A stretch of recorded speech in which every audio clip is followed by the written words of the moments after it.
why hyperlapses are so fun, because you never know what you're gonna get. It's like a surprise every time. Good day and welcome. So today we shall be doing something very amazing. Probably you saw from the intro, we'll be doing some advanced hyperlapses here in the city of Riga. The Mavic Mini itself does not have a hyperlapse functionality, but you can make hyperlapses by doing some time shots. So it has this interval mode where it takes photos every 2, 3, 5 seconds. So using that, we shall be doing some hyperlapses. And our subject today will be this tower right here in front of us, and we'll be taking off from there.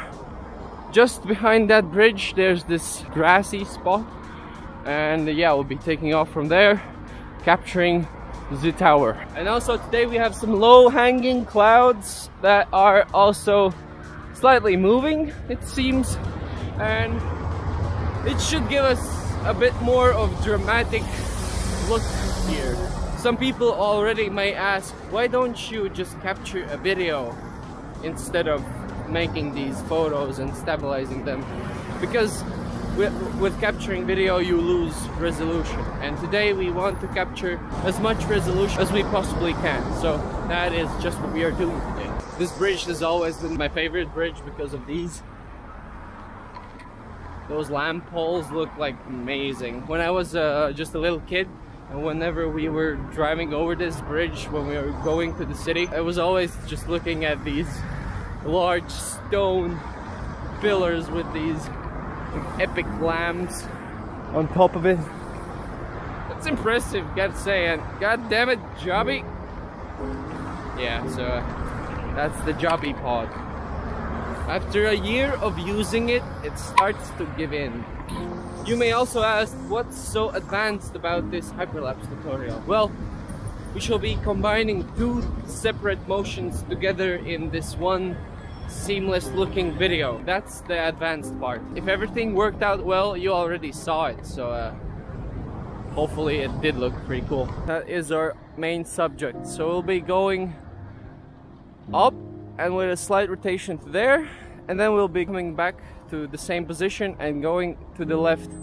So we'll be making these going up with a slight rotation to each side, and then later in post we'll be combining them together so it gives this motion hyperlapse thing. I'll be flying in the Cinesmooth mode because that mode is slightly slower, and we need to be as slow as possible because the more photos we have, the smoother the hyperlapse will be. So we have to go really slowly so it takes as much photos as it can by moving slowly. So yeah.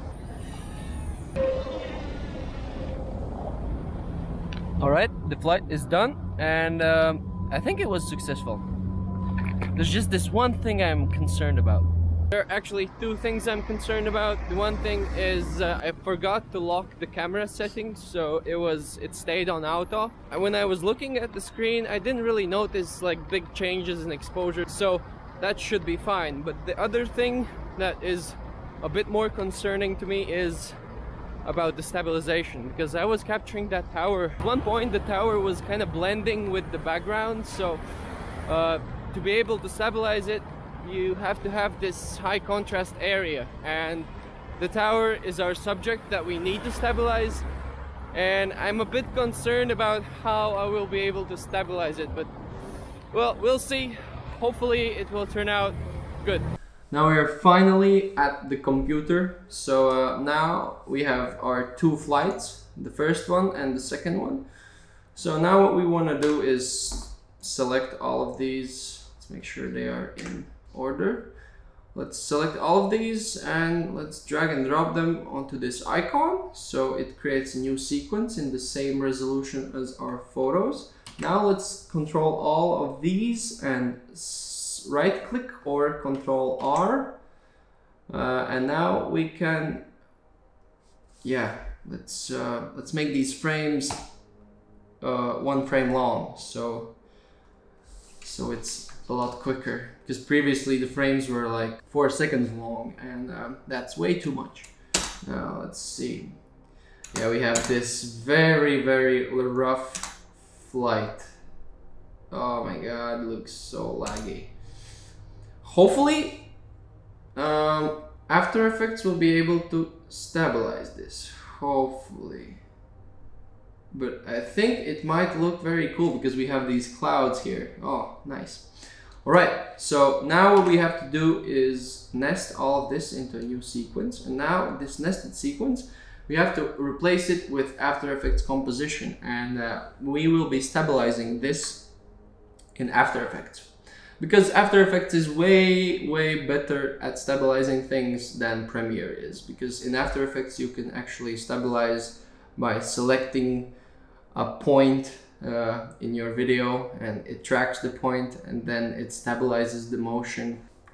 Now we are in After Effects. So, alright. So now we have to stabilize this motion. Let's select this, I think this clock thing might work okay with, because I think it's in the shot at all times. So here goes nothing. Alright, let's do it. Oh wait, already lost it. Okay, so this box has to be bigger.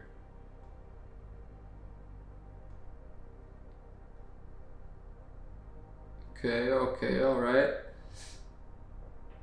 Still staying. Cool. Okay, I think I'll make this box even bigger. Alright.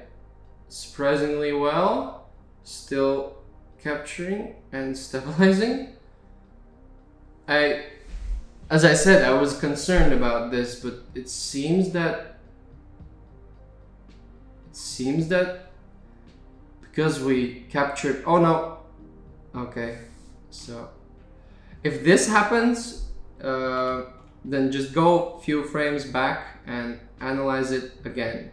But one thing you can do so it analyzes properly is to increase these box sizes. So if you increase the box size, it will increase the area where it's looking for the pixels you are tracking.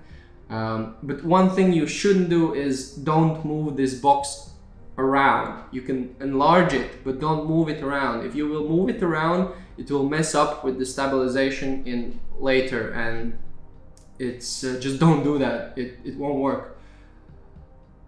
If you need to do so, if you need to adjust the box, you only adjust the size of it. All right, it seems that it's staying. Oh no, lost it. Good. Okay, going a frame back. Okay, let's increase this box. Let's see. Yeah, this is the trickiest part. Oh no. This is what I was talking about, because like it blends so well with all of the background here, and okay, and that's one frame. Okay, let's do it by one frame. All right, okay, cool. So sometimes to get it right, you have to make the box smaller. So experiment with that. Maybe like this. Yes, that's how you do it. So sometimes you just have to make the box really tiny. All right, now let's apply it. X and Y. Now there's some sort of a glitch here. All right, so it kind of does look pretty good, but there is this part. I know what happened. Like there was this message that popped up, and I had to close it so I can see what I'm doing. And at this point, like it kind of messed up the. Okay. Okay, the 6th frame is messed up. All right. Let's go back here. Let's go back here. Let's fix this. Let's fix this frame. And this is how you fix those frames. Go back to the layer and go to the I'll go to the 4th frame and I'll analyze it frame by frame, forwards over that, and now it should look fine. Yes, we fixed it. Great. That is how you fix that. And now I would like to fix this part where it's like slowing down. Okay, now when it's all done stabilizing, it looks like this and it looks like this. The second flight actually turned out way better. It's way smoother and the motion is all there, and it's because I did not have this pop-up window I had to turn off here where it messed up my flight. You can see it's kind of like it goes and then it, but like I fixed this part by taking out 1 frame, and it did help a bit. But we will be hiding this jaggy motion with a speed ramp.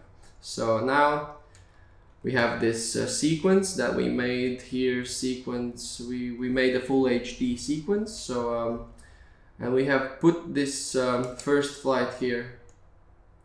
And so we can see this part where it kind of like glitches, and we have to go past this part. But first let's do something with scale, because I like to play around with some scale. So it zooms in. Cool. And also remember to play around with these curves, because they smooth things out and make everything look really cool. So do that, definitely. Wow, did you see that smooth curve zoom? Yeah, looks great. Now we just need to nest this, maybe. Yes. And maybe let's speed this up. Yeah. Speed this up. Whoa. Okay. Maybe not that fast. That seemed to be just a bit too fast. And let's smooth this one as well. Okay. I have a feeling that this zoom could be a bit smoother, so let's just drag these lines out. So let's see. Okay. Alright, now we have this. Let's duplicate this by alt-clicking and dragging this thing. We are duplicating it. So let's nest this one and let's reverse it. So we have this loop thingy. Okay, cool. Nice. This is actually looking pretty cool. Okay, and now let's add the other one. Now let's somehow combine these motions. So here the tricky part is to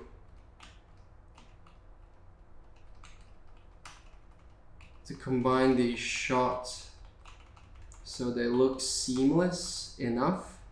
They won't look seamless because they aren't seamless. But with a fast motion we can hide things. That's what usually cinema does. They hide things by showing you things very quickly, and this is what we are doing today. We are hiding things by showing them very quickly. Curves, curves, curves. Cool. Looking pretty cool. Wow. I do enjoy this. I do enjoy this quite a lot. This is looking sweet. Alright. Now we have this move. Now let's nest this and let's speed ramp. Speed ramp this thing.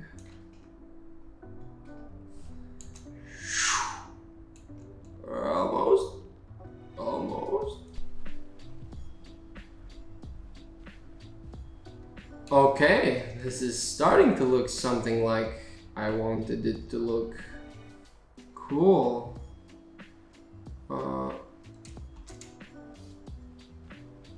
Next this.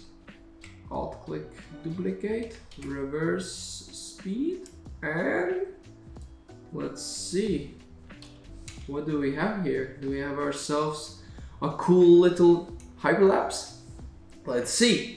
I could have done it better, but taking in account that this is my first ever try in doing this, this is looking pretty sweet. Nice. So yeah, that is how you do that. So yeah, Mavic Mini is a very capable drone if you know how to use it. If you want to get your own Mavic Mini, the affiliate link is in the description. If you get it through there, you're supporting my channel, which is very much appreciated. If you enjoyed how this video looks, you can get my lock pack. The link is in the description. Also, a card should appear right now.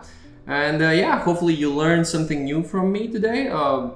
If you like what you've seen here, then please consider subscribing. And if you are subscribing, then click that bell thingy, because then you will be actually notified whenever I upload. So yeah, thank you so much for watching, and see you in the next video.